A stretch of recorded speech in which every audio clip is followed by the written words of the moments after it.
L'acide nitrique est un produit corrosif qui, lors de certaines réactions, produit des gaz très toxiques. L'acide nitrique fumant, lui, peut enflammer des gants de protection et réagir violemment avec de nombreuses substances. Il est aussi extrêmement corrosif et produit des vapeurs irritantes au contact de l'air. Merci de ne pas reproduire cette expérience chez vous. Cette vidéo est uniquement à but éducatif. Salut les nitrates. Dans cette nouvelle vidéo, nous allons parler de l'acide nitrique, ainsi que de sa forme fumante et de sa fabrication. L'acide nitrique est un composé inorganique de formule brute HNO3, incolore lorsque pur. Dans le cas où il rentre en contact avec des métaux comme le cuivre par exemple, il produira un gaz orange très toxique appelé dioxyde d'azote, qui pourra être recondensé ou dissous dans de l'eau oxygénée pour reformer de l'acide nitrique. Lorsqu'il est mélangé dans certaines proportions à de l'acide chlorhydrique, il donne ce que l'on appelle de l'eau régale, étant le seul acide pouvant dissoudre des métaux précieux tels que l'or ou le platine. Et dans une concentration proche des 90%, celui-ci est diffumant, et est un très puissant oxydant qui sert dans certains moteurs de fusée comme comburant.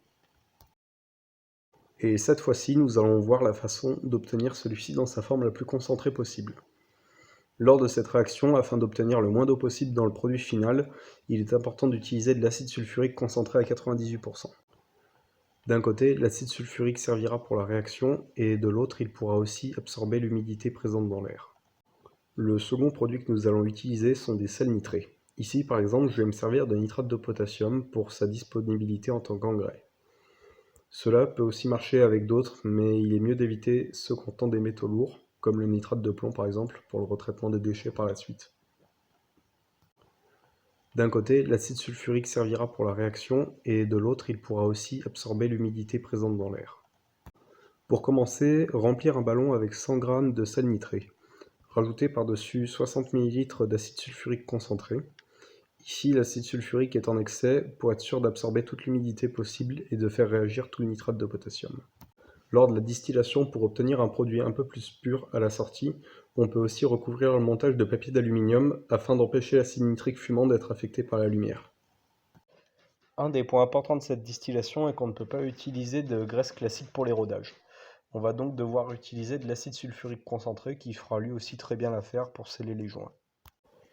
L'équation de la réaction dit que 1 mol d'acide sulfurique devrait réagir avec 1 mol de nitrate de potassium pour former en sortie 1 mol de bisulfate de potassium et 1 mol d'acide nitrique.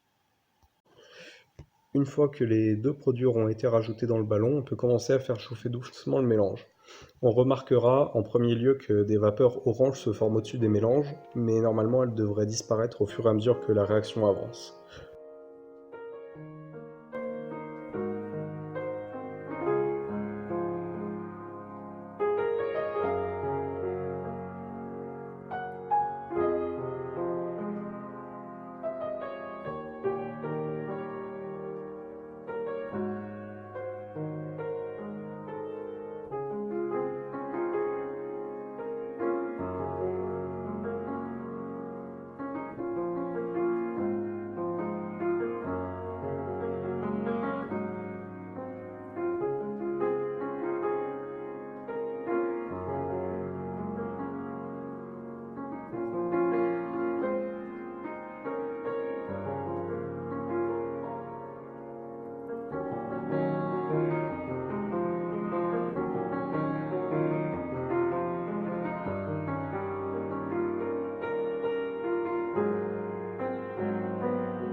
À la fin de la distillation, pour éviter de perdre trop de temps à devoir nettoyer le ballon, il faut mieux essayer de verser le contenant de celui-ci tant qu'il est chaud, avant qu'il cristallise à l'intérieur.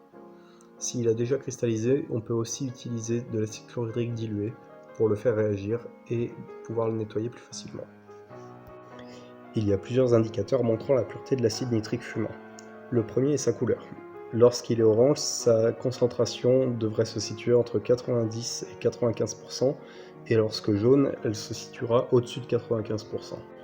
Le second test est à effectuer avec des gants en nitrile sur lesquels on dépose quelques gouttes du produit obtenu. Plus l'acide sera concentré et plus les gants prendront feu vite. C'est aussi une des raisons pour lesquelles il faut mieux éviter de porter des gants lorsque l'on manipule ce produit, et d'être plutôt muni d'une bassine d'eau avec de quoi neutraliser.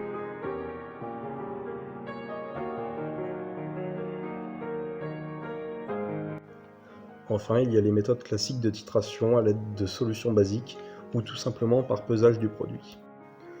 Cet acide nitrique peut maintenant être utilisé pour la nitration de nombreux autres produits et pour démontrer le principe des réactions hypergoliques. Je vous remercie d'avoir regardé cette vidéo, j'espère qu'elle vous aura plu. Sur ce, je vous invite à faire ressortir vos avis en commentaire ainsi que vos nouvelles idées d'expérience pour la prochaine vidéo. Et je vous dis à la prochaine.